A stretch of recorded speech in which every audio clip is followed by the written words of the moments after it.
जैसा हूँ, तेरी रचना हूँ, मेरा जीवन तेरे हाथों में, तेरे हाथों में।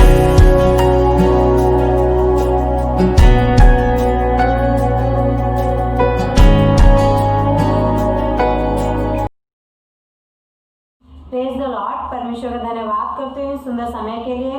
परमेश्वर ने सुंदर समय दिया कि हम उसके नाम की फिर से महिमा कर सकें।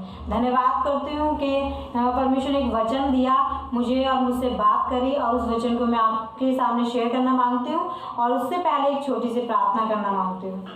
धन्यवाद करते हैं परमेश्वर पिता इस सुंदर समय के लिए, परमेश्वर पिता प्रभु जी, और प्रार्थना करते हैं इस वचन के लिए प्रभु, जिस वचन के द्वारा तूने मुझसे बात करी परमेश्वर पिता, उस वचन को मैं शेयर करना मांगती हूँ खुदा, और इसके द्वारा तेरे नाम को महिमा मिले परमेश्वर पिता। सब कुछ तेरे हाथ में सौंपते हुए यीशु मसीह धन्यवाद करती हूँ, इस प्रार्थना को यीशु के नाम से मांगती हूँ, आमीन। धन्यवाद करते हैं सच में इस सुंदर समय के लिए, और आइए वचन में चलते हैं।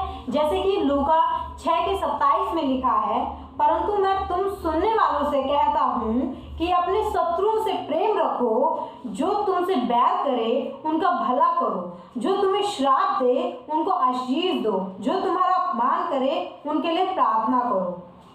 परमेश्वर किससे बात कर रहा है? हम लोगों से बात कर रहा है। परमेश्वर यहाँ पे, परमेश्वर का वचन यहाँ पे कहता है कि मैं तुम सुनने वालों से, मतलब हम सुनने वालों से, हम परमेश्वर का वचन सुनने वाले लोग हैं, हमसे बात कर रहा है। वो संसारिक लोगों से बात नहीं कर रहा, हमसे बात कर रहा है कि अपने शत्रुओं से प्रेम रखो, और जो तुमसे बैर करे उनका भला करो। तो हमें अपने शत्रुओं से प्रेम रखना है। शत्रु कौन होते हैं? जो हमें बुरा भला कह जाते हैं, जो हमारे लिए गलत योजनाएं बनाते हैं, जो हमें कुछ भी हमारी बेइज्जती करके चले जाते हैं, जो ये बोलते हैं तुम परमेश्वर में आके तुम क्या कर लोगे, वो सारी चीज़ें हमें उनके लिए क्या करना है? प्रार्थना करनी है, उनसे प्रेम रखना है। आगे वचन कहता है जो तुम्हें श्राप दे उनको आशीष दो, जो तुम्हें बहुत बुरा बोल रहा है, जो तुम्हें कोस रहा है, जो तुम्हें बहुत ही मतलब कह रहा है कि तुम जीवन में कभी कामयाब नहीं हो सकते या कुछ नहीं कर सकते, वो सारी बातें बोल रहा है, तो परमेश्वर क्या बोल रहा है? उसको आशीष दो।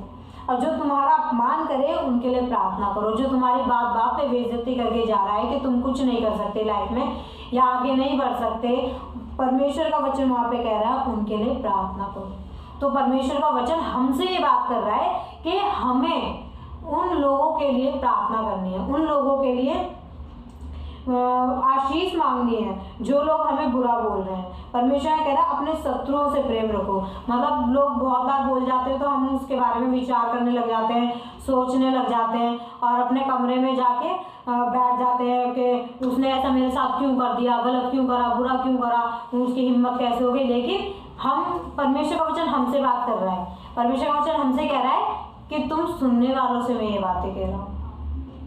जैसे कि परमेश्वर यीशु मसीह को कितने कोड़े मारे गए, थूका गया उन पे, कितना उन्हें उल्टा सीधा बोला गया। उनकी गलती क्या थी? कुछ नहीं। उन्होंने किसी के लिए कभी कोई बुरा नहीं बोला, गलत नहीं बोला, फिर भी लोग उनको इतना उल्टा सीधा बोल के गए। लास्ट में भी जब परमेश्वर पिता सूली पे लटके थे तो उन्होंने यही बोला, हे पिता इन्हें माफ कर, क्योंकि ये नहीं जानते कि ये क्या करते हैं। तो इसलिए परमेश्वर का वचन, जब यीशु मसीह की कोई गलती नहीं थी, कुछ भी नहीं थी, हम तो इंसान हैं, हमसे तो भी गलतियाँ हो जाती हैं, परमेश्वर का वचन हमसे बात कर रहा है कि तुम सुनने वालों से कहता हूँ कि अपने शत्रुओं से प्रेम रखो।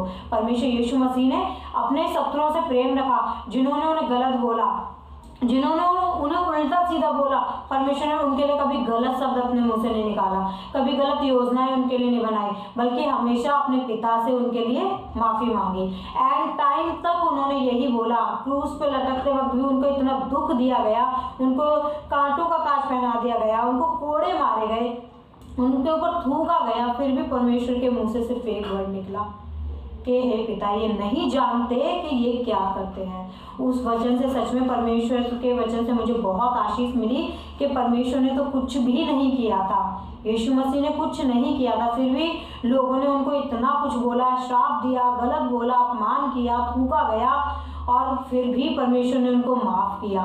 परमेश्वर वही चीज़ अपने बच्चों को सिखाना चाहता है, अपने बच्चों में भी वही चीज़ें डालना चाहता है कि मेरे बच्चे मेरे जैसे बने, क्योंकि बाइबल में लिखा है ना, परमेश्वर ने अपने स्वरूप में होकर हमें बनाया है। हमें जब अपने स्वरूप में होकर बनाया है तो वो चाहता है कि हम उसकी बातें सीखें और उसकी बातों पर चले।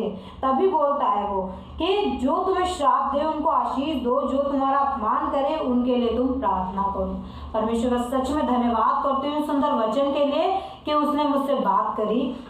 और एक चीज़ और बात शेयर करना चाहूँगी कि इसी वचन में जब हम अपने लाइफ में कामयाब होना चाहते हैं ना, हम चाहते हैं कि हमारी लाइफ में सब कुछ हो, सब चीज़ें हों, तो सिर्फ हमें एक काम करने की ज़रूरत है, इस वचन को पढ़ के अपने मन में रख के और उस पर चलने की ज़रूरत है।